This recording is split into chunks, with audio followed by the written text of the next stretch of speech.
सांस लेना हम हर दिन मतलब लगभग 20,000 बार सांस लेते हैं, पर शायद ही कभी इस पर ध्यान देते हैं। सही बात है। ये एक ऑटोमेटिक प्रोसेस है, सोते हुए भी चलता रहता है।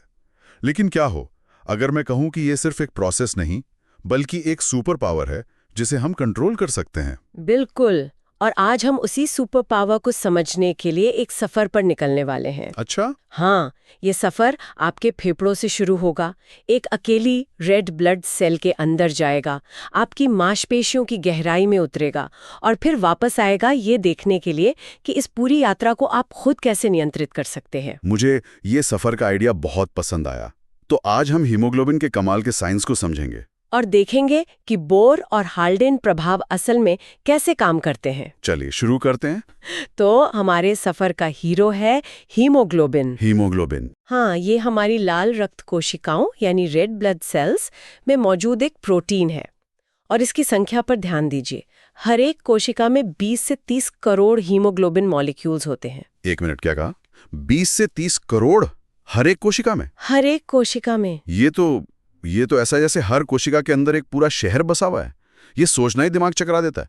तो ये हीरो हीमोग्लोबिन ऑक्सीजन को पकड़ता कैसे है? इसकी बनावट ही इसकी असली ताकत है। सोचिए, इसके 4 हाथ हैं जिन्हें हम सब यूनिट्स कहते हैं। ओके, 4 हाथ। और हर हाथ के बीच में एक लोहे का परमाणु यानी आयरन एटम बैठा है। यही वो चुंबक है जो फेफड़ों से ऑक्सीजन को पकड़ता है। अच्छा। तो एक हीमोग्लोबिन मॉलिक्यूल ऑक्सीजन के 4 मॉलिक्यूल्स को लेकर चल सकता है। अच्छा, तो यहाँ पर एक बात है जो मुझे हमेशा थोड़ी कंफ्यूजिंग लगी है। मैंने पढ़ा है कि जब हीमोग्लोबिन खाली होता है तो वो टेंस या टी स्टेट में होता है। हाँ। और ऑक्सीजन को पकड़ने में थोड़ा मतलब आनाकानी करता है। ऐसा क्यों? आपने बिल्कुल सही नस पकड़ी है। ये प्रकृति की बहुत ही स्मार्ट डिजाइन है। जब हीमोग्लोबिन टेंस स्टेट में होता है तो वो थोड़ा सख्त होता है। ठीक है। लेकिन जैसे ही ऑक्सीजन का पहला मॉलिक्यूल हिम्मत करके उससे जुड़ता है, एक जादू होता है। हीमोग्लोबिन का पूरा आकार बदल जाता है और वो रिलैक्स्ड या आर स्टेट में आ जाता है। और इस आकार के बदलने से क्या होता है? सब कुछ। इस बदलाव से बाकी 3 जगहों पर ऑक्सीजन के जुड़ने की संभावना 500 गुना तक बढ़ जाती है। 500 गुना? हाँ, इसे पॉजिटिव कोऑपरेटिविटी कहते हैं। इसे ऐसे समझिए जैसे आप दोस्तों के साथ एक टैक्सी में बैठ रहे हैं। ओके। पहले दोस्त के लिए दरवाजा खोलकर बैठना थोड़ा मुश्किल है, लेकिन एक बार वो बैठ जाए तो वो दूसरों के लिए दरवाजा खुला रखता है और बाकी सब बहुत तेजी से अंदर आ जाते हैं। वाह। हीमोग्लोबिन के साथ भी ठीक यही होता है। क्या शानदार एनालॉजी है। हाँ, मतलब फेफड़ों में जहां ऑक्सीजन ही ऑक्सीजन है, हीमोग्लोबिन फटाफट पूरी तरह से लोड हो जाता है। एग्जैक्टली। चलिए अब इस टैक्सी को उन जगहों पर ले चलते हैं जहां ऑक्सीजन की सबसे ज्यादा जरूरत है, जैसे कि जब कोई एक्सरसाइज कर रहा हो। यहाँ बोर प्रभाव का नाम आता है। हाँ, अब आता है कहानी का सबसे दिलचस्प मोड़। जब हमारी मांसपेशियां काम करती हैं तो वे 2 चीजें बनाती हैं, गर्मी और एसिड। एसिड? हाँ, ये एसिड कार्बन डाइऑक्साइड CO2 और लैक्टिक एसिड की वजह से बनता है। एक मिनट, तो आप कह रही हैं कि मेरी मांसपेशियों के काम करने से जो एसिड बनता है वही असल में एक सिग्नल है? हाँ, जो ऑक्सीजन वाली टैक्सी को कहता है कि सवारियों को यही उतारना है। ये तो एक कमाल का फीडबैक लूप है। एग्जैक्टली। यही बोर प्रभाव है। जैसे ही हीमोग्लोबिन इस एसिड वाले माहौल में पहुंचता है, ऑक्सीजन के लिए उसकी पकड़ ढीली पड़ जाती है। अच्छा। वो ऑक्सीजन को आसानी से छोड़ देता है ताकि मांसपेशियां उसे इस्तेमाल कर सकें। ग्राफ पर इसे राइट शिफ्ट कहते हैं, जिसका सीधा मतलब है ऑक्सीजन की डिलीवरी बढ़ गई है। ये सुनने में तो बहुत कुशल लगता है, लेकिन क्या ये सिस्टम कभी गड़बड़ा सकता है? मतलब क्या होता है अगर शरीर बहुत ज्यादा अम्लीय हो जाए? बहुत अच्छा सवाल है। हाँ, अगर शरीर बहुत ज्यादा अम्लीय हो जाए, जैसे कि बहुत इंटेंस एक्सरसाइज में, तो ये प्रक्रिया बहुत ज्यादा तेज हो सकती है, जिससे थकान महसूस होती है। लेकिन सामान्य परिस्थितियों में ये एक सेल्फ रेगुलेटिंग सिस्टम है जो बिल्कुल सटीक काम करता है। ठीक है, तो बोर प्रभाव ने ऑक्सीजन को सफलतापूर्वक उतार दिया, लेकिन अब मांसपेशियों में जो फालतू CO2 बनी है उसका क्या? उसे वापस फेफड़ों तक कौन लेकर जाएगा? यहीं पर शायद हाल्डेन प्रभाव आता है। बिल्कुल, ये एक ही सिक्के का दूसरा पहलू है। जहां बोर प्रभाव ऑक्सीजन की डिलीवरी का बॉस है, वहीं हाल्डेन प्रभाव CO2 के पिकअप का। अच्छा। और ये बहुत ही खूबसूरती से काम करता है। जैसे ही हीमोग्लोबिन ऑक्सीजन को छोड़ता है, वो CO2 को ले जाने में माहिर हो जाता है। अच्छा, मतलब एक काम खत्म होते ही वो दूसरे काम के लिए तैयार हो जाता है। कैसे? इसके दो तरीके हैं। पहला, ऑक्सीजन छोड़ने के बाद हीमोग्लोबिन सीधे CO2 के कुछ हिस्से को पकड़ लेता है। ठीक है। लेकिन ज्यादातर CO2 यानी लगभग 80-90% एक अलग रूप में यात्रा करती है। वो पानी के साथ मिलकर बाइकार्बोनेट बन जाती है। बाइकार्बोनेट? हाँ, और इस प्रक्रिया में थोड़ा एसिड भी बनता है। वही एसिड जिसके बारे में हमने अभी बात की। हाँ, और यहीं पर खाली हुआ हीमोग्लोबिन फिर से हीरो बनता है। कैसे?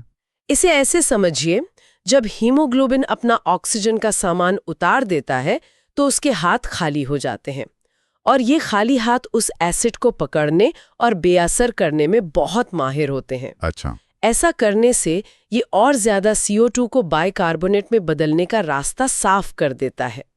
संक्षेप में, ऑक्सीजन छोड़ो और CO2 उठाओ। और इसी लेन देन के दौरान क्लोराइड शिफ्ट भी होता है ना, मैंने इसके बारे में पढ़ा है। हाँ, ये एक छोटा सा लेकिन जरूरी स्टेप है।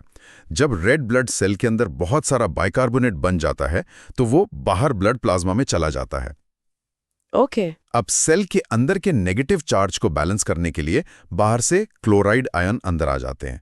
ये एक तरह का अदला बदली का सौदा है जो सिस्टम को संतुलित रखता है। ये पूरा सिस्टम वाकई हैरान करने वाला है, और ये सब एक पल में हजारों लाखों बार हो रहा है। बिल्कुल। आपने प्रकृति के सबसे शानदार तालमेल की बात की थी। क्या वो माँ और बच्चे के बीच प्लेसेंटा में होने वाला गैस एक्सचेंज है? हाँ, उसे डबल बोर प्रभाव कहते हैं, और ये सच में प्रकृति की इंजीनियरिंग का एक मास्टरपीस है। डबल बोर प्रभाव? सोचिए, दो अलग अलग ब्लड सिस्टम हैं, माँ का और भ्रूण यानी फीटस का, जो एक दूसरे को छुए बिना काम कर रहे हैं। ये कैसे मुमकिन होता है? देखिए, भ्रूण के खून से CO2 निकलकर माँ के खून में जाता है। ठीक है, बढ़ जाता है। और जैसा हमने सीखा, एसिड का मतलब है बोर प्रभाव। तो माँ का हीमोग्लोबिन तुरंत ऑक्सीजन छोड़ने लगता है। एग्जैक्टली। और वही ऑक्सीजन बच्चे को मिल जाती है। लेकिन इसमें डबल क्या है? डबल प्रभाव दूसरी तरफ होता है। ठीक उसी समय जब भ्रूण का खून CO2 छोड़ता है तो वो कम एसिडिक यानी ज्यादा अल्कलाइन हो जाता है। अच्छा।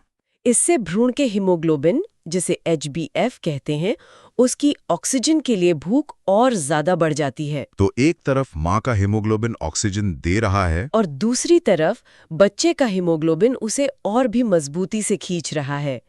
ये एक परफेक्ट वन वे ट्रांसफर सुनिश्चित करता है। वाह, ये तो कमाल है। तो ये सब हमारे शरीर में ऑटोमेटिक हो रहा है। हाँ। अब उस सवाल पर आते हैं जो शायद सब सोच रहे हैं, हम इस शानदार सिस्टम को अपनी सांसों से कैसे कंट्रोल कर सकते हैं? चलिए कुछ प्रैक्टिकल तकनीकों की बात करते हैं। बिल्कुल। सबसे पहली और सबसे जरूरी तकनीक है डायाफ्रामेटिक ब्रीदिंग या बेली ब्रीदिंग। Belly breathing. हम में से ज्यादातर लोग बहुत छोटी और उथली सांसें लेते हैं अपनी छाती से। बेली ब्रीदिंग में हम जानबूझकर अपने पेट से गहरी सांस लेते हैं। इससे हमारा डायाफ्राम, जो सांस लेने वाली मुख्य मांसपेशी है, पूरी तरह से काम करता है। इससे फेफड़ों में ज्यादा हवा जाती है और गैस एक्सचेंज बेहतर होता है। मैंने तनाव कम करने के लिए 4-7-8 ब्रीदिंग के बारे में बहुत सुना है। क्या ये सच में काम करती है? हाँ, और इसके पीछे सीधा साधा विज्ञान है। इसे नर्वस सिस्टम का रीसेट बटन भी कहा जा सकता है। Reset button? तरीका आसान है। 4 सेकंड तक नाक से सांस अंदर लें, 7 सेकंड तक रोकें और फिर 8 सेकंड तक मुंह से हुश की आवाज के साथ पूरी तरह बाहर निकालें। 8 सेकंड तक बाहर निकालना? ये लंबा है। हाँ, और इसका राज सांस छोड़ने की लंबी प्रक्रिया में ही है। ये हमारे पैरासिम्पैथेटिक नर्वस सिस्टम को एक्टिवेट करता है, जो रेस्ट और डाइजेस्ट मोड को चालू करता है। इससे दिल की धड़कन धीमी होती है और हम तुरंत शांत महसूस करते हैं। अच्छा, एक और तकनीक है जो थोड़ी उल्टी लगती है, बुटेको मेथड। ये कम सांस लेने पे जोर देती है, ज्यादा नहीं। ये क्यों? ये बोर प्रभाव का सीधा व्यावहारिक इस्तेमाल है। याद है हमने कहा था कि CO2 ऑक्सीजन की डिलीवरी के लिए कितना जरूरी सिग्नल है? हाँ बिल्कुल। बुटेको मेथड का मानना है कि अस्थमा जैसी कई समस्याओं की जड़ ओवरब्रीदिंग यानी जरूरत से ज्यादा सांस लेना है, जिससे हम बहुत ज्यादा CO2 बाहर निकाल देते हैं। तो अगर CO2 कम हो गया तो ऑक्सीजन की डिलीवरी भी खराब हो जाएगी, बोर प्रभाव के अनुसार। बिल्कुल। तो बुटेको मेथड आपके शरीर को CO2 के ऊंचे स्तर के प्रति ज्यादा सहनशील बनाना सिखाता है। अच्छा। आप असल में अपने शरीर को कम सांस लेकर ज्यादा ऑक्सीजन पहुंचाने के लिए ट्रेन कर रहे हैं। ये सुनने में उल्टा लगता है, लेकिन विज्ञान यही कहता है। ये तो सच में एक आहा मोमेंट है। क्या दौड़ने या ऊंचाई पर जाने जैसी खास स्थितियों के लिए भी कोई तकनीक है? हाँ है। पर्वतारोही अक्सर प्रेशर ब्रीथ का इस्तेमाल करते हैं। Pressure breath. वो होठों को सिकोड़ कर जोर से सांस छोड़ते हैं। इससे उनके एयरवेज में एक बैक प्रेशर बनता है, जो ऊंचाई पर कम हवा के दबाव का मुकाबला करने में मदद करता है। अच्छा। मैंने खुद इसे महसूस किया है।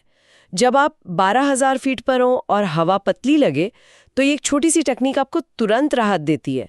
ये सिर्फ थ्योरी नहीं है, ये सच में काम करता है। और धावकों के लिए? धावक रिदमिक ब्रीदिंग अपना सकते हैं, मतलब अपने कदमों के साथ अपनी सांसों का तालमेल बिठाना। जैसे 3 कदम तक सांस लेना और 2 कदम तक छोड़ना, मतलब 3.2 का पैटर्न। इससे एक लय बनती है और शरीर पर पड़ने वाला इम्पैक्ट दोनों तरफ बराबर बंटता है। तो ये सारी तकनीकें हमारी अंदरूनी मशीनरी को बेहतर बनाने के लिए हैं। लेकिन इस मशीन में जो ईंधन जा रहा है, यानी हवा, अगर वही खराब हो तो बिल्कुल बेहतरीन से बेहतरीन तकनीक भी बेअसर हो सकती है।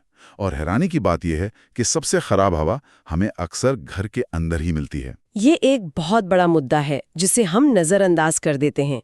EPA के अनुसार घर के अंदर की हवा बाहर की हवा से 5 गुना तक ज्यादा प्रदूषित हो सकती है। 5 गुना? हाँ, और हम अपना 90% समय अंदर ही बिताते हैं। तो हमें घर में कहाँ सबसे ज्यादा ध्यान देना चाहिए? किचन और बाथरूम पर।